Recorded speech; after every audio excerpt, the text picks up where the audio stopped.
Good afternoon, everybody. I'm your host, Erika Heald, and you're watching Content Chat. Today, you have the delight, or I have the delightful opportunity, and you're going to hopefully have a delightful experience of listening in on my conversation with Andy Crestodina, who this is not his first time in the Content Chat hot seat, but it is his first time as a guest since we've gone to live streaming here on LinkedIn. Welcome, Andy. Thank you so much for being our guest today. Thanks, Erica. I loved getting the invite from you, and I've been looking forward to this. And glad that we're live. Super fun. Totally. So, if you've got questions, you don't need to hold them to the end. In fact, I would say just ask them as we go along, because I promise you, I will be keeping an eye on comments and I will be feeding them to Andy. And even if they're a really good question, I'm putting them up on the screen. So that way we'll be sharing who's asking these great questions too. So you get credit, sort of like extra credit, right? And Mm-hmm. now I'm like, I don't even know if this is possible because I've known Andy for, oh my gosh, like a decade because of Yeah. content marketing world. But there's Mm-hmm. got to be, there are always people joining the profession all the time or who haven't been part of that group of folks. So can you give folks a quick intro to who you are and what you do? Because I think it's super helpful for context. Yeah. Well, first and foremost, I mean, a member of that community, and that's where you and I met, and so many people met. Uh, I'm the co-founder of a digital agency called Orbit Media Studios, and Orbit does web development and website optimization. We started in 2001. Uh, I learned right away I had to figure out search and analytics to drive results, improve results for clients, and attract clients to our tiny brand. And then when blogging and social and influencers and email and all these things kind of converged into content marketing, I remember the moment I'm like, I'm a content marketer now. I've got to learn this next. This is how I'm going to go to the market. So that was 17 years ago. And so I'm one of the many people who've sort of grown a business without any ads. There's 55 of us today, 8 million in revenue, no paid whatsoever. So one of those stories, lots of those, Erica, I'm sure. Um, but yeah, I'm just someone who speaks and teaches and writes about content strategy, AI, SEO, analytics, and the psychology of website visitors. So hopefully a good conversation for our our listeners today. 100%. And I will just glom on to add that whenever I hear from agencies or freelancers that, it's just too hard and takes too much time to put together a website that does for themselves, for their agency or for their consultancy, what they do for other people, I always call baloney on that. And I frequently point to you guys, Andy, your team as being such a good example of why that's just not acceptable. You've got to show people with your own hustle, with your own dime, what your team can do. And you certainly should never, in my opinion, be training your own, internal team by getting customers to pay you for them to learn all of the things. Yet it seems like that must be happening. Anyway, that's an aside. I No, just I I always agree. It's so always true. giving you as a great example. Yeah, the cobbler's Um, children have no shoes. No, no, no. You should be the best example of your own philosophies. Your set should use exactly. every trick. Yeah, you should use every. It should be the perfect case study in your own skills. Why wouldn't you apply those for yourself? Of course. Exactly. So that's why I was really excited about talking to you about using visuals and content because I am an OG writer person. Like I've known my Mm. entire life that, writing was what I wanted to do. Thought it was journalism that I wanted to do until I realized that was a dying career. But I always knew I was a writer person. So for me, getting into the mindset of, being more visual in the way that I create content has definitely been a challenge. But I remember a few years ago paying attention to your blogger research. And I know I believe you just closed this year's Hmm. intake for that. I just remember seeing some of your research and really starting to think about how, the visuals are more and more important and, for people to absorb the information, for you to rank, et cetera. So I'd love to kind of hear, how you ended up putting some of those questions into the research and what you've learned over the years of doing this, because you've been doing this for quite a while now. So you have all this great historical data too. And it really feels like the Yeah. push for visuals or the impact of visuals has greatly increased. Yeah, it's easy to measure the impact of visuals on the performance of content. There's examples of it everywhere. Uh, if you don't have enough of your own data or enough historical performance to try to find correlations, just look at what big tech is doing. I mean, it's impossible to overstate how powerful visuals are, and that is evidenced by the companies that know what they're doing and can spend millions of dollars on usability research. Uh, and even just without that, I mean, just the names of the platforms. Facebook, face, that's a visual. Instagram, that's a photo sharing site. The most powerful, popular platforms are all highly prioritizing visuals, including Google. Yep. I mean, the number one trend in search, it's got nothing to do with rankings. It's all about SERP features, search engine results page features. I have this weird habit. I collect screenshots of Google search results pages going back like 10 years. So I can show visually like visuals before and after, like what it looked like then and now for the same queries. And it's like, modern wedding dresses. That phrase had like 6 pictures on it in 2014. In 2024, there's like 70 pictures you see if you search for modern wedding dresses. It's like video carousels and ads and and so what's the takeaway? Highly visual content tends to perform better. It will keep the scan reader scrolling through content. It will make things more shareable. It'll give you more sort of link-worthy visual assets. It'll help you you can repurpose those in other places. We can go on and on about the tactics, but when I create a piece of content, I try to make sure there's not any scroll depth at which there's not something of visual interest. Not exaggerating. Like, I don't want you to be able to scroll down in any of my articles and see nothing but text. I'm that serious about maximizing visuals. So when you say that, you mean like on a desktop versus on a mobile? Because if you're on mobile, then that might be all visuals. Yeah, it would be. I mean, I'm using short paragraphs and bullet lists and Mhm. lots of structure and formatting. Um, but I mean, in general, just don't miss the chance to add an image. Don't miss the chance Totally to add an image. agree. Yeah. Now, of course, on the flip side of that, what I hear from some of my clients who don't have a dedicated creative person on the team other than their writers is that they frequently are in a bind because they, aren't allowed to create their own, images per se in a tool like Canva, but also they can't get in the queue for the creative team either. So Mm. I'd love to hear your thoughts on, like, what are some of those low-hanging fruit kind of ways to add visuals to your content, even if you know, can't create something beautiful and stunning and high production value. Well, I guess step one would be to see what you've got, because a lot of people have, a whole history of things they've made. The sales team has PowerPoint decks. There's brochures in the lobby. Like, there might be stuff around. So look around. Look at historic stuff. You might be able to go back and find that you wrote things back in the day that had some visuals that you could repurpose. Okay. Aside from that, what I'm frequently doing is just teaching how-to stuff, which is often opportunities to add little screenshots with markup. I use Snagit, and I use it every day. TechSmith made a tool called Snagit. Snagit is for taking screenshots and then adding basically boxes and arrows, highlights. You can blur out things if you don't want people, if it's sensitive data. So Um, helpful. Yep, I'm using Snagit all the time.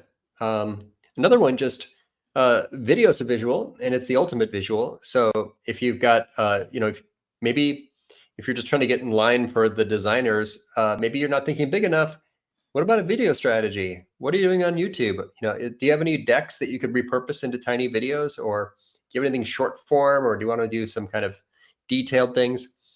Probably a third of my articles, I do like a 12-minute YouTube video summary of the article, kind of going through everything step by step.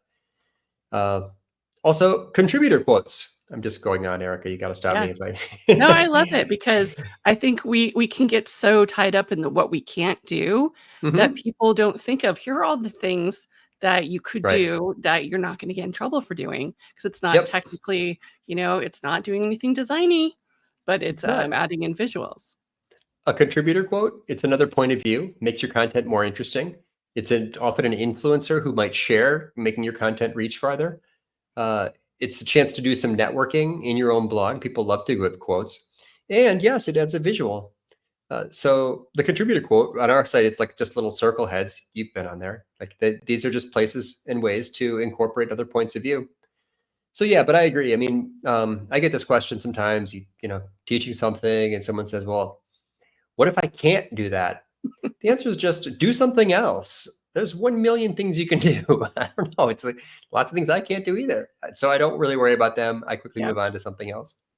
And I love that too because I'm all about subverting rules that are silly. And when you're given a rule like that, which is, hey, you don't have any visual content resources and you can't do them yourself, then you need to figure out how you can get around that because Yeah. it's a silly rule that's in place for, for reasons, but it's not good enough. Yeah. I think that too, when you do these kinds of things, then this might be one of the ways that you can actually get across to the team that if you had more resources, that adding in those Hmm. branded visuals could have enough value to, to merit using those internal design resources. Yeah. And if there's an example of one where the point is not always just to have a visual, but a second ago we said, well, if you make your content collaborative, you got an excuse to put in a contributor quote, and that contributor quote can have a little face. What about an original research piece? How about twice a year we do some primary research, like you just mentioned, the blogger survey? Okay, there's a lot of data in there. There's a lot of charts in there. Yeah, I had to kind of book my designer for a lot of time to convert all these images into these bar charts, make these bar charts beautiful. But now I've got months and months of compelling visuals that I can use across all presentations, in emails, in articles. So sometimes if you're not getting buy-in for your idea, maybe try just a bigger idea. Weirdly, that can work really well. I love that to kind of yes and that no. Be like, Hmm. okay, no, so how about this instead? Which is That's like, right. Oh, you're shot down that one. Next, you're in trouble now because my next idea is a lot bigger. I think it can also be helpful. I've worked in some really big companies, and I always would keep a list of things I want to do that I've been told no, when the reason for no was, a resource issue, like, oh, we don't have a person that can do it, or we don't have any money. So I'd always keep those lists, and literally about this time every quarter, so a week before the end of the quarter, there would be that sudden but inevitable email saying, hey, I have to spend X amount of dollars or I'm going to lose it from the budget. Does anybody have a thing that we could start immediately? And I cannot even tell you how many times I was the one, pick me, pick me. I have a You were thing. ready. I have a thing. Hmm. And I have somebody who has said that they will bill us in advance and say that they've started. I'm like, I know all of the tricks. I know all of the rules here. So I think that to your point, it's like have all those backup ideas, don't let people Hmm. just tell you no. Yeah. Yeah. It's sometimes also you can get buy-in for your ideas if you position them such that they check several boxes. So it's like, oh, we don't have a budget for design, but we've got a budget for PR. Hey, guess what works in PR? If we can create some compelling visuals that I can use in my pitch to that trade publication, right? I think what we need really is like 4 infographics a year, because that's going to help, take it out of the comms budget, because I'm going to be pitching articles to association websites or some Yeah. targeted blog. Um, so those things are, so that's another way, by the way, visuals actually support SEO. This is rarely discussed, but if you have a visual and you're writing a guest post, I wrote one over the weekend, and so SEOs all want to get links from other websites. You can put links in the article. Sometimes people take the links out, but the one link that never gets removed from an article is the image source link. So when you have visuals, you have an excuse to put that content into other websites. And when you put that visual into another website, image source is like, it's like bibliographic. Like you just put that in, that's supposed to be there, right? Right. So uh, companies that do this, you can, if you use an SEO tool and check the anchor text of the links to their website. If you do this on my site, orbitmedia.com, you'll see that there are dozens of links to my website that say image source That is because so I've been using smart. it. Yeah, images And drive SEO. They can drive SEO. Strange but true. it's totally true. And you'll find that when you have like a really good visual example, I frequently show people Mhm. frameworks or the templates that I use for things, or even make the templates available. It is, fascinating to see those little images show up everywhere, or like the brand voice chart that I did for the Content Marketing Institute. I Mhm. have seen that specific chart everywhere. And I so wish that I had had a little image source equals pointing back to my website, because it pops up all the time, because it's this dead simple, illustration of Mhm. the concept of here's how you do it. It's super easy, and it takes zero tools. It just takes your brain and thinking through, how these things turn up. And I feel like you've done a lot of those kinds of visuals that are just super smart and just super like, explaining something in such in such a simple way, but that it would take you so many more words to do them. I see it all the time, and I see other people, and I love it when it happens. Other people getting traction by putting visuals that we've made into their streams or into their posts. There was someone on LinkedIn that recently took an image that I had done for the book. I wrote a book about, it's called Content Chemistry. It's like a handbook for content marketing, and it's got this picture that shows a boat, and it has a sail that says SEO, because SEO is kind of like a sail. It's like a passive source of traffic. It has oars marked social and email because those are really activity based. You got to keep doing it. And it has a motor that says paid. So it's like this tiny graphic, right? It's just like a boat, sail, oars, and motor. But people, it's like catnip on social media. You put that out there. I don't even know who this person was. She just like, hey, I found this picture. I thought I'd share. It has hundreds of engagements. I was scanning through, and you can see just how compelling that is, how quickly it communicates, how that one simple little diagram, that visual metaphor, um, 350 people, 32 comments, 60 reposts. That I don't is even know so who. cool. Yeah, Does it that have, little boat. does the image happen to have you cited as the source, or your, like your watermark on it or anything? I've never done that or really worried about it, but Yeah. in her post, it's smart. She puts like, this guy Andy from this company Orbit Media, and she tagged me and tagged my company. Uh, and if that people that don't do that, I'm going to just call some people out here.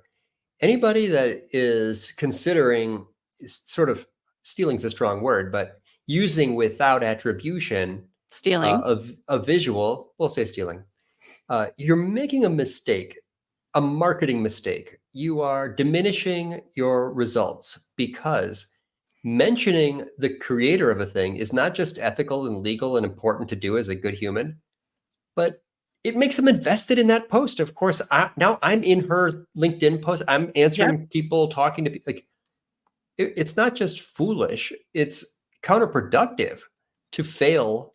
It's not just unethical, but it's ineffectual to fail to mention people that contributed to things. To not quote the person, the creator, right? Because every one of those mentions is ego bait, right? It makes the person invest. The people want to help you promote the thing. So And it uh, makes the poster look good. They have the third party yeah. validation of you liking and appreciating what they did, and Mhm. coming in and sharing what you know with their network. So, I mean, that definitely, to me, that goes both ways. So by actually saying, "Hey, here's the smart person who put this so simply, and I can't believe I never thought of it this way." I mean, you do yourself a huge favor. She has my gratitude. I sent her a connection request. I'd like to collaborate with her now. Like, I don't know Yeah. who this person is, but she was out there, so yeah, attribution is more powerful than you think. Uh, it feels good for everybody, and that can lead to far greater outcomes. And I love that. I'm going to make sure that we highlight in the recap for this your point around people including your visuals in their own content and doing the link Hmm. back because, from the SEO standpoint, it's really important. But from the showing that they understand, what industry best practices are and who Sure. is, talking about this stuff. Because again, I'm spoiled because I have known you for a very long time and I read what you post all, whenever I can. I come and see your sessions. But when somebody says, "Oh yeah, I've been doing a lot of SEO stuff over the years and this and that," and I go, "Oh, then do you know my friend Andy Crestodina?" And when they're like, "Who?" I'm like, you might be telling me fairy tales because it's just one of those things. Because even if you don't know people personally, I do feel like the content marketing world in particular, we're not even the 6 degrees of separation. No. Usually we're maybe 2 Yeah. maximum because between, Anne Hanley and Joe Plitzy, I think everybody does know somebody who knows whoever it is, that you wanna talk to. But that's It's a a very small world. So take care of everybody. You just remind me of another strategy for visuals. After you've been doing it for a little while, you can make a visual roundup of just all the charts you've ever made. My One of my most successful pieces, not in search but in social, is an article called like 55 marketing charts or 55 charts that explain marketing.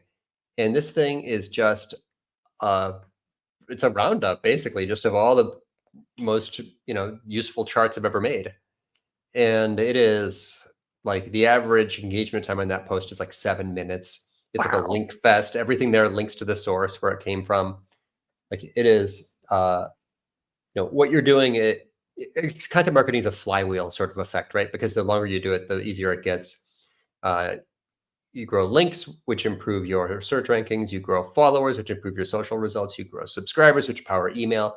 You grow your brand awareness and relationships and network over time. Everything in content marketing gets easier at the farther you go. So this is one of those examples where, oh, I've got piles and piles of these visuals.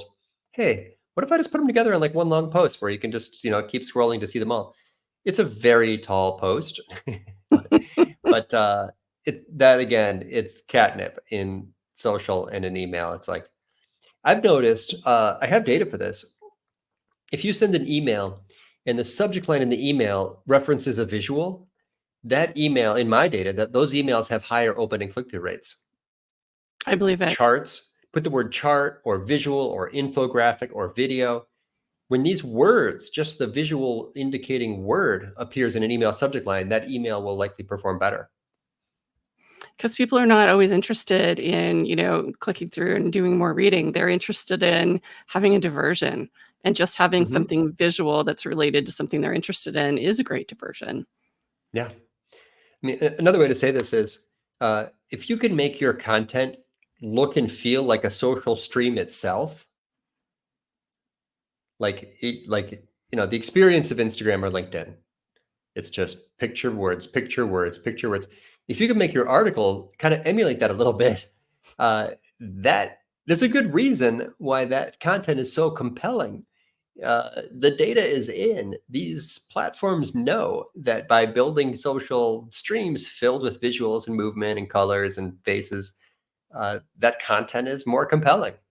So emulate that, insanely compelling, not just compelling, but addictive environment that big tech built on these social platforms in the article itself. Multiple points of view, multiple images, interspersed with video. Uh, Maybe that sounds obvious, but I remember thinking that like, wow, yeah, maybe, in the article itself should kind of look like a social stream. It, felt like an insight when I first made that connection. Well, but treating your content as in that way too is different. And I think you do that in that you do a partial post of, your articles on LinkedIn. A lot of us have LinkedIn newsletters, but you've actually used the article functionality in order to kind of give people that nice little social scroll, give them that taste of what they're going to get if they click through. So I think, I Mhm. obviously don't know your numbers and you can share if you like or not share. It just seems like that must do really well with driving people to, driving really engaged people to the content because they've already gone through and they're like, oh my gosh, I want to know more. And they're hitting on that button. So, I cannot overstate what I'm about to say. I know of no better strategy today in B2B marketing than the LinkedIn newsletter. Uh, it allows you to syndicate or repurpose things you've already done. So every other week, my article is me grabbing something from the archives. Every other week, it's brand new. It handles all the email sending for you. People can subscribe with just a tap because LinkedIn already has their email address. LinkedIn is sending so many emails and driving so much traffic to their website that, according to Jay Schwedelson, they talked about that on the Microsoft earnings call. Like this is the spot to be now. Okay, so numbers. I've been doing mine for quite a while. My newsletter started like 4 years ago, or longer. Um, so maybe there was like a little bit more white space at the time. But I'm at, according to today, this says 256,000 subscribers. The average that article, is awesome. 174. I've sent 174 of these, so this is, kind of the middle of my path here. You might be Yeah, more toward the beginning. But the average article, maybe 60,000 views. I mean, it's that's amazing. I awesome. feel a lot of pressure. Yeah, it's actually kind of intense. Uh-oh. You're gonna And barely can't skip it. I mean, I think that for most, brands or especially, if you're a small or regional business, you're gonna get so many more people who are willing to click that subscribe button and read your newsletter on LinkedIn than you are going to get, filling out that form on your website to say, "Yeah, sign me up for your list," because people aren't worried when they subscribe on LinkedIn. They're not worried that they're gonna be added to a marketing database and called by some dude who has no Yep. idea who they are or what they do, which is what we all assume is gonna happen approximately 30 seconds after we hit submit on your typical, email subscription form. That's another good point, Erica. I hadn't thought about that too much. I thought like, well, it's easy to do because they have your email address, but I think you're right. Also, the trust that comes from the platform because LinkedIn is a place where we know we have some control. Uh, Random websites, you don't really know Yeah. what's this person going to do. Also, I wonder to what extent the UX, the familiar UX, it's like I know it's LinkedIn, I know the brand, I know what if I click on this article, I'm gonna land within LinkedIn. Websites are all sort of different a little bit. I mean, there's UX standards, but um, it's easy. I think it's pretty clear why big tech has advantages going forward, and why it is uh, important for marketers to consider, unlike years past, the idea of building on rented land. Do you remember this, Erica? We always said like, Oh, don't build on yeah. rented land. Yeah, that's kind of over, I think. And now we should really build on rented land. Uh, Google is sending less traffic to websites than ever. Yeah, It's comments on blogs are almost dead. sadly. Blog Yeah. comments, yeah, yeah. So the conversation is on social media. The rented land that I'm building on, uh, and I'm doing it with eyes wide open, um, You're is operating LinkedIn more and of a YouTube. pop-up shop because you're still referencing your owned. You're Yep, still to me, you're still cultivating the owned, and you're not just relying on LinkedIn. that's right. There's nothing that is just on LinkedIn. Everything that I publish on my site first, one day before, and then the next day, Thursday morning, I copy and paste and I move everything into LinkedIn. Actually, I used to just do like 2/3 of the article and say to read the rest, click Yeah, here. I kind of gave up. I'm just posting the whole thing now. I don't really care. Not really even worried about driving traffic as much. I mean, it's really like a brand play. It's like just right. top line awareness. Because if all the conversations are gonna be happening on LinkedIn, you want people to have the full article Hmm. to be having those conversations about too. Yeah, and it's as usual, like it's yet another hyper competitive context. So what am I holding back? I've never gated anything in my career, so I feel like similarly, If content marketing is a contest of generosity, then you can't hold back. You just have to try to give maximum value to everyone who clicked or tapped, and just back up the truck and unload whatever you've got for them. Put it all right there, one tall scroll, hold their attention as long as you can, because you're trying to get memorability. You want people to think of you. You're trying to get like word of mouth and And recommendations. trust, and you get And that by just having that generosity, by being outrageously kind and helpful. And to me, I mean, that's the difference between people that are actually committed to content marketing as a business and growth strategy versus people who think they can have a content campaign and, grow their email list so then they can bombard people with sales messages, which is what exactly 0 people who gave you their email address ever wanted from you. that's not content anymore. You're burning your list. You're losing trust. A better idea, if you want to collab, if you want, to pitch to someone someday, what do they care about? What do they hope? What are their insights? What are their areas of expertise? Reach out to them while you're creating content and ask them for a contributor quote, and then just become friends first, or just get to know people a bit. Like nobody wants a cold call or a DM. I mean, it's just, Totally. it's so obvious anyway. It's like, come on, take your time, I slow got an down. email this morning that was a cold email, and it was actually addressed to Aaron Orndorff. So it was doubly strange. I was like, Did you forward it to him? How's Aaron these days? I will have to do that because it's kind of hilarious, right? It's like, okay. Yeah, no one wants that. And if they were on LinkedIn, they'd be slightly less likely to have made that error. Maybe thousands of people all got a message for Aaron. I wonder. Oh my gosh. Yeah, I would love to find out about that. That would be really, really funny. Um, have you experimented with, LinkedIn carousels as kind of a visual content medium? I'm definitely seeing a lot more of them. Some of them are interesting, some of them are not so interesting, but the ones that for me have really been great kind of harken back to when, SlideShare used to be owned by LinkedIn, I and you could have remember. the really great slide shares that you could flip through without leaving your feed. I think it's more or less the same. I have used them, and they are fantastic.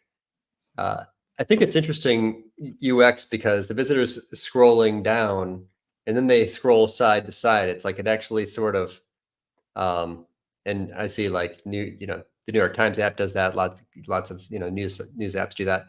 Uh, it's easy to create, easier than you might think. So if you just make a PowerPoint deck that has all those pictures in it, and maybe go to properties and size it so it's more square or something, and then export that to a PDF file. That's it. Upload the PDF file, and it will automatically parse it into a little gallery. That is Um, so easy and so awesome. yeah, yeah. I mean, it takes, you're working harder than a normal basic text post, but uh, that's what it's about, right? That's what works. Greater effort. 10x efforts get 100x rewards is my experience mostly. Well, because who wants to, like, reshare or comment on something that they've seen a million times before? Like, any of the tip of the iceberg kinds of, really basic, boring, old, visuals. Whereas if you take the time to put something like that together, people Mhm, wanna be generous back to you. And mhm. so I feel like that, virtuous cycle starts. Because since you've been so generous with what you've shared, then they, Yeah. share it to give it more signal. Yeah, and I think it's just so competitive that when you see these things, it's like the person just gets like 5 or 10 bites at the apple. It's I've seen some lately where it's like with these clever, remember Marketoons, or like these little Oh, comic yeah. strips, like these single panel comics? Yeah, like those, but with more like inspirational messages, and you just can't stop. They're all clever, they're all fun, they're all colorful. I So it's actually like, think that, Tom Fishburne, the Marketing Tunes, marketunist, is gonna be at Marketing Profs this year. really? I've I never met think I him. I think I just saw that, in one of their emails, so I'm excited.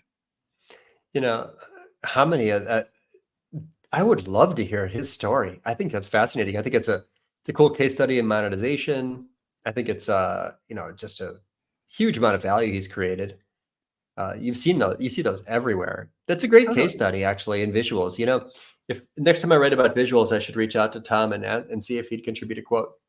Yeah, I mean, his cartoons are probably the most often, um, like, usually people I've worked with, they don't go out and commission any kind of visuals, but multiple people I know, and that I've been working on presentation decks with, have paid one-time usage in order to, like, use his visuals for, Yeah, marketing things, for good marketing value. presentation decks. Yeah. Erika, I know we're live, but my coworker's locked out of that door. I'm going to be right back.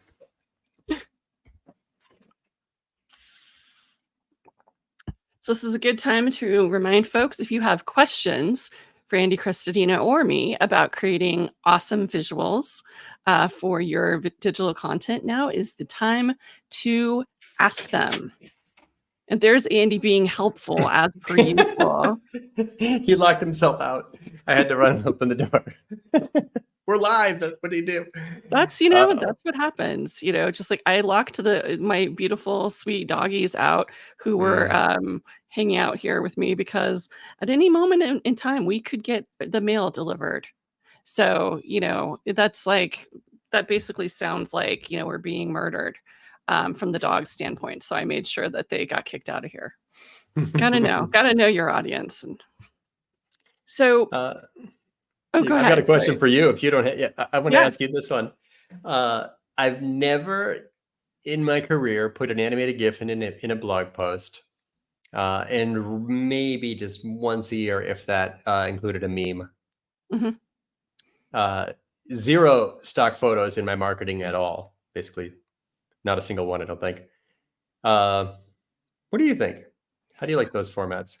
Um, it's funny because I have occasionally, back when I was still an in-house person, I worked with somebody who loved memes, who never met a marketing trend that they didn't want us to jump on, loved things like the April Fool's jokes that marketing teams would do. I really dislike strongly all of those things for the kind of work I do. Like, I like a good funny meme if I'm scrolling through Reddit, Mm, right. or back in the day when I had my Star Wars: The Old Republic blog or my World of Warcraft blog, those were some fun memes, okay? But for everyday B2B stuff that I've worked on, it doesn't usually work for me and what I'm trying to achieve, so I don't do it. I don't use animated GIFs either. I will admit that I occasionally use gratuitous cute animal photos, but they're my cute animals. So I don't feel bad because if you work with me or watch enough of these content chats, you will have met our little menagerie of adorable little monsters. And so it feels like if I feel like I've earned the right to occasionally put their cute faces and things. Well, that feels categorically different to me. I mean, that becomes a personal brand at that point, and it's a relationship you're having with your reader, and it's a passion in your life. Uh, Totally different from a stock photo. Do you know Henneke Doistermat? Henneke is a writer, and she's like a writing coach in England. She's Dutch, but she lives in England. She does drawings, and she draws this character named Henrietta, and her drawings are all over her content. Her website's enchantingmarketing.com. It's a fantastic case study in an approach to visuals. She just draws them all by hand, and she's clearly not like a trained artist or anything. They're just simple little sketches, but they're very charming. And she makes charts a bit like Anne. Anne will do this, where she'll draw Yeah. something with markers and hold it up and take a picture of it. Um, which I get, maybe that's a better answer to our earlier question. Like, do you really need a budget? Hey, look at, can you sketch? You got a marker? Like, maybe you can make this thing Do you have a because, whiteboard? Do you have some yeah. pad paper? Hey, Whiteboard Fridays, Maz's format, right? That's That's that's right. totally just a person with whiteboard. Authenticity is way, way more important than production quality. So, what are we looking for writer budget for designer budget anyway, right? It's Totally. if you can pull it off, it's great. We actually got a question from Suzanne Harris that I'm going to tee up. Because I'll tell you too, to just, this is kind of a good continuation of what we're talking about. I do use stock-ish photos occasionally, in that I sometimes create images with Mm, Canva AI, and I also sometimes use unsplash images, but I always, add words to it or something else when I'm doing that for blog post header visuals. But Suzanne was mhm. asking, do you recommend including attribution for Canva if you use it? You'd have a better answer than me because I'm not using Canva. Erica, what do you think? And then I'll ask the AI question next. Attribution for Um, Canva? when I use Canva, and I've actually used like their chart format, like if they have a really nice infographic and I've used that formatting, or if I've used their AI image generator, then I totally cite them. If I've used Canva in order to organize things and it's all my owned content, Mhm. or just maybe an icon from them that, is part of the paid program, I don't necessarily say, hey, this came from Canva. But I also feel like you can tell, that, I always talk about the fact that I'm not a designer person. I can't really align things, straight. When I do presentation decks, I do them in beautiful AI. So, Mhm. and I always tell people, I'm like, I'm not the one who made all of this look so Yeah. great. I used beautiful AI, the little robot, to make sure that all my columns were straight and what have you. And I'm trying to use more of my own photography too, because, like, can't be lazy. I have tens of Mhm. thousands of photos. I've been taking photos my whole life. So, We all do. right? So it's like, Yeah. I think we can always use a lot more of our owned content. And if you're worried about, putting in a little, image via Unsplash at the bottom or whatever the attribution is, no one cares. It doesn't hurt. It's not a big deal. If you feel more Yeah, comfortable doing that, I mean, there's a good reason to do it. If you're worried about liability or rights or, Creative Commons kinds of things, like just when in doubt, give the attribution, and totally. if you can find the person who made the image, if that icon library is made by a designer and you have the chance to like cite them or put them in there, when you share it, you can mention them in the again, that's lack of attribution is a missed opportunity to tag somebody in social media, which can help drive engagement. So why wouldn't you do it? Totally agree with that.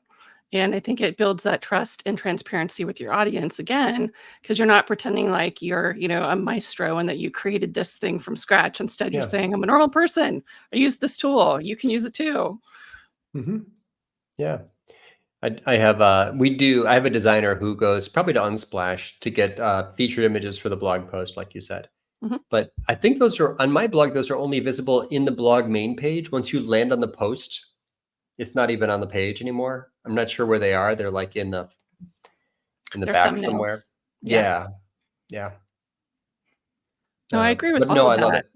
it. I mean, because you don't want your owned content to feel like everybody else's. Like when I go to your website, Andy, the Orbit Media site and your articles, I know where I am. I know that Mm. I'm on your page. And just like, reading content chemistry, I love all the visuals in that book. I bought the second edition, when that came out, because I was like, oh, I can't wait to see, because I wanted to see all the updated charts and graphs and things, because I know that I want to be able to think more visually. That's like not one of my strong areas. So like I was excited to pick that up.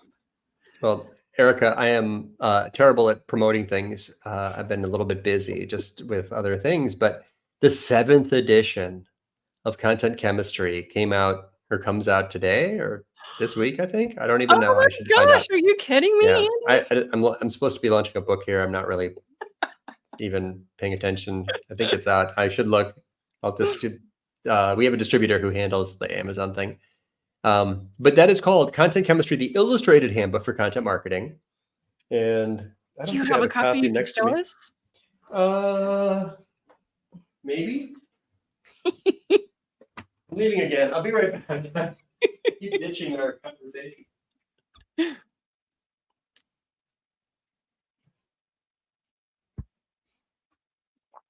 Okay. The seventh edition, the new one, is updated for GA4 and for AI. So it has lots of Oh, prompts in it. wow. The visuals are not necessarily so different. But I'm just going to flip through and look how many pictures are in this book. That's so cool. Every page almost has charts and graphs and And diagrams. it feels just like your website. Like, you guys are just genius at having that same, that same feel in a printed book that you have on your website. And I think that's pretty rare. I feel like so frequently, even though, maybe the branding and the brand colors are the same, you can have a real disconnect. But, I felt this the first time I read those books. And obviously you update your website every few years. It's not Sure. like it's not the same website that I saw the Oh, first yeah. time I came to it 12 years ago, but it still has that continuity and feel. It still feels like authentically you guys. Yeah. So you can get that at a glance. So writing should feel that way. Uh, Visuals should also feel that way. There's a bit of a distinctive style, like you can tell. It's got Erica's dog, or it's got Henneka's drawings, or it's got. You kind of feel like you gradually come to expect certain things from that style, and you get some comfort and familiarity. As soon as you click, you land. You're like, just like you said, like you sort of know where you are. I think that's a fantastic outcome from marketing. Love that. Well, I would be remiss if I, let you go from this conversation though without us touching on accessibility, Hmm. because pretty much every time I've started working on any web project with any client, the one thing that I bring up that they go, oh, and look really like, "Oh, no," about is accessibility, because I frequently do those kinds of projects, like somebody's rebranded and they need to have everything on the website rewritten in the new voice, those are really crazy projects that I love doing. But I always ask a lot of questions, and one of them is always, "Okay, and so what is your, plan, or what are your, parameters and stuff for, accessibility?" And frequently, they have no idea if their new site is going to be accessible, or what kind of accessibility they need to have when it comes to those images. So then they'll be Mm-hmm. like, "Oh, well, we just won't use any images." I'm not kidding. I've actually had people say, Wow. "So we're just not going to put any, non-decorative images in the content." And Ooh, that just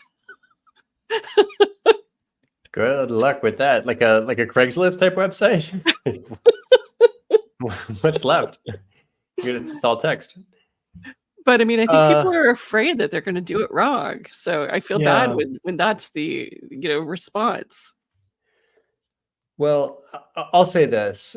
So content marketing aside, I mean, just for the platform itself, it's hard because websites have so many make or break, like non-optional requirements. I finally put a post together that lists, I think all of them or most of them. Think about, so I've been part of the planning process for like 1,000 website projects. These are the things websites must do to succeed.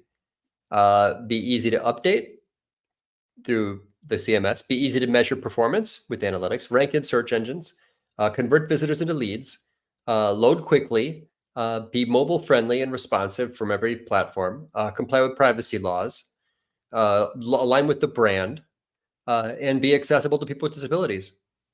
That's 10. I mean, there's just a lot of things you have to do well to get Yeah. an A+ on a website project. So it's complicated.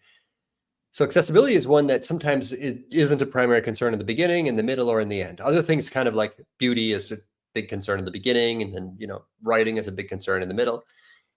Website requirements kind of go up and down in prioritization in the mind of the client. It's amazing. It's weird. It's strange, like how this all works. So you have to emphasize it and remind them and hold them to standards and check. And because if someone's not paying attention, you're adding risk to the client's business.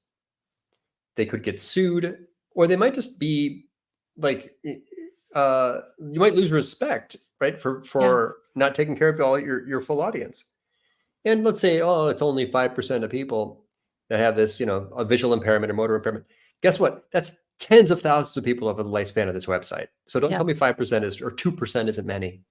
It's a lot. It's a lot in sheer numbers. And for B2B, you don't need millions of visits. Every visitor is a chance to convert. Okay, so that aside, you need to check contrast and run the design palette through tools that measure contrast. You need to check legibility. You need to be careful about what goes into images and what becomes live text. You need to create the visual hierarchies that prioritize information needs and not put filler text in certain places. You need to have a skip to content tab button. You need clear and simple navigation labels. There's a lot of things, and do them well, and you get a AA compliance. You passed, and then it's done. That box is checked. But yeah, images are a part of that. I don't know how you could avoid doing images, but there are frequently in UX there's images that are sort of lower on the visual hierarchy, Yeah. like background images, and those should be screened back pretty far because legibility is important for everybody. I'm 52 now. I've got the glasses where you got to kind of dial it in, like I've got progressives. So no, accessibility is good for everybody. 100% of your visitors want legibility. They want clarity. They want clear hierarchies. They want simple flow. They want strong contrast. Web design is about guiding the eye through a series of messages that answer questions, address objections, and take them to a CTA. So to do that, you have to, you should have low visual noise anyway, and that means movement and contrast and white space. The things that are just good in general are good for accessibility. And good accessibility also means that the AI robots are going to do a better job of understanding what your content is about and that you're an expert in something because they're going to be looking. Some of the robots are able to understand images, but a lot of them are going to be taking in all of that metadata associated with your images instead to decide, hey, Andy's post is amazing because it has these, 55 charts and diagrams on it that are really unique and different. We know because we read all the alt tags. So we know, hey, we're going to put this in as an example because, it's not just the human beings who find you on search and come to your site. It's the AI tools that are, increasingly going to be driving people to you or telling them who you are. Because if you go to Perplexity and ask who is Andy Crestodina, I bet you it's going to tell you a lot that it's learned from reading your website and reading your articles, and it's going to infer a lot from all of those images too. I should have mentioned alt tags. It's the most obvious and famous aspect of accessibility. Not only is that important for AI when AI visits, but it's possible now for AI to take care of for you. There are plugins that will write alt tags for all of your images in one massive batch. Another place that you can help is in captions. And in that LinkedIn newsletter, I never miss a chance. Why would I? It's really, like I said, a contest of generosity. All those little extra efforts add up. Someone told me recently, like I saw him in person, like, I can tell you work really hard on your LinkedIn newsletter. You put in captions. I got feedback on my captions. So just do all the things. Just anytime you are thinking, oh, do I really need to do that? Just say yes and do that extra thing. I'm a Well, terrible. I guess no, but I mean, that's the point, right? Is that frequently we're looking for shortcuts, but there isn't a shortcut to good or generous or valuable. No. You have to put in that work and you have to put in the time and the care to being consistent. And, adding images to your content and making them be good and accessible. I mean, to me, that just, reinforces your brand and, who you are and builds that trust in the relationship with the people that will someday either become your customers or refer people to you. 100%. I'm going to try to articulate something that I have that's maybe I'm going to try this on you, Erica. Tell me how this lands. If it's true that 10x efforts can yield 100x results, then the extra effort is actually a path toward efficiency because you don't need as many things to get that kind of memorability or trust or conversions or rankings or whatever, all the results. So like if one unit of effort gives you 1 unit of results, that's a very long road to get to 100 units of results. I'm rambling here for a second. But if 10 units of effort gets you 100 units of results, isn't that what we should all be doing anyway? Like I would it certainly is, rather do more. yeah, I would rather do fewer things better for improved results than do a bunch of things kinda meh and just yeah. plod along. There's nothing exciting, interesting, or, heroic about plodding along. The world, I sometimes say this, the world is not waiting for another medium quality blog post. And by the way, if you can write a prompt that gets AI to generate it, that's the last thing you should publish because your audience can also write a prompt to get the same article. Like my frequency for 15 years has never been more than one article every 2 weeks. That's what I got time for. I can't do this level of post with that many details and that many visuals and that many contributor quotes. And, you know, they take 10 hours for me to make. Right. So I And got time for if you this. work for somebody who thinks that you should be getting your content done in an hour or 2, then you really need to question, whether they understand at all what content marketing is because, Yeah.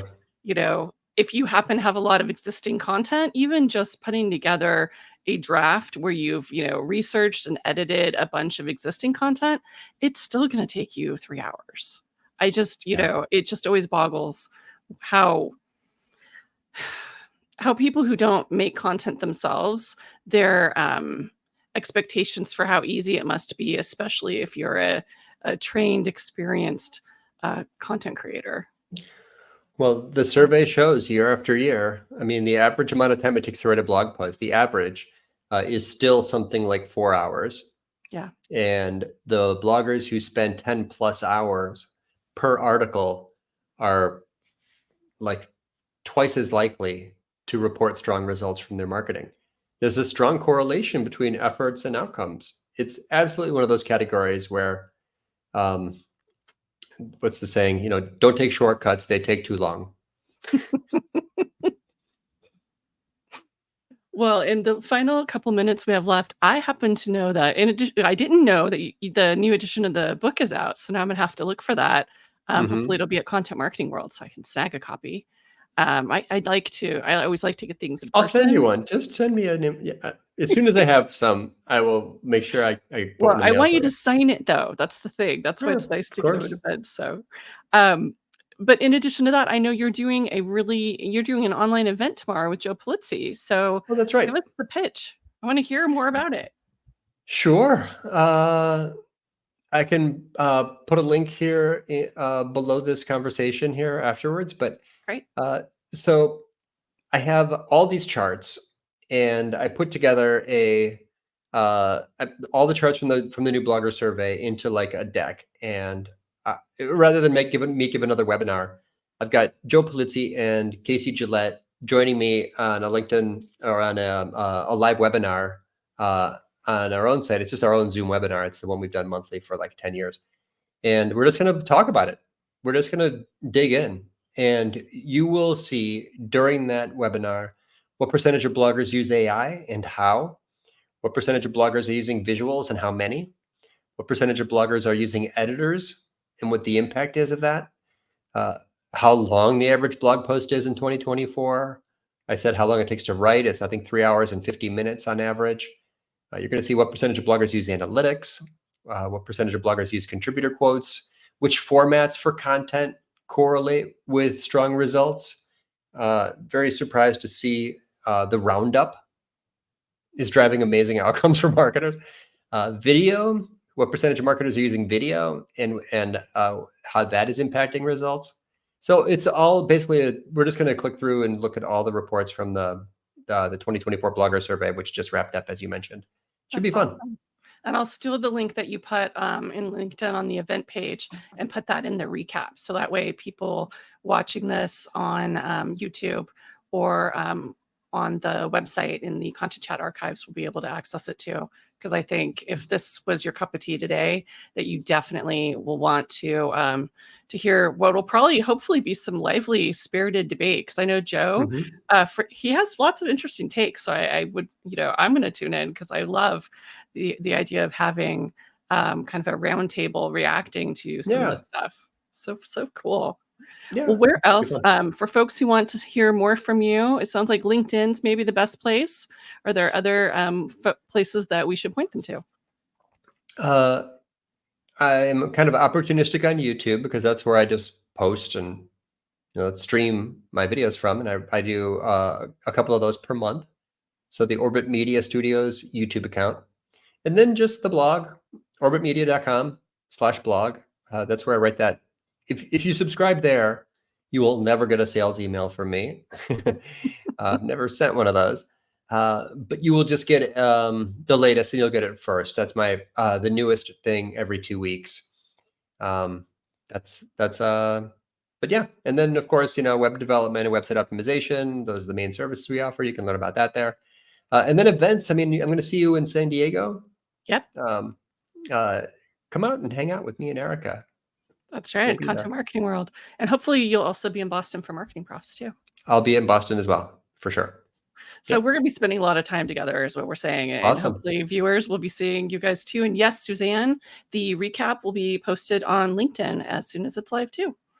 So Andy, thank you so much. This was so much fun. And sorry that I kept making you run around too, but you can't just let it slip that you have a book launching and not show it off, I, especially after I'm giving you kudos for how perfectly aligned it is with this conversation we're having.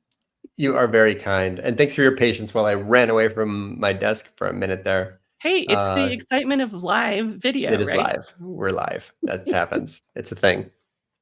Well, thank you so much. And hope you have a great rest of your day. And folks, we'll see you again next week for the next edition of Content Chat. Bye, everyone. Bye.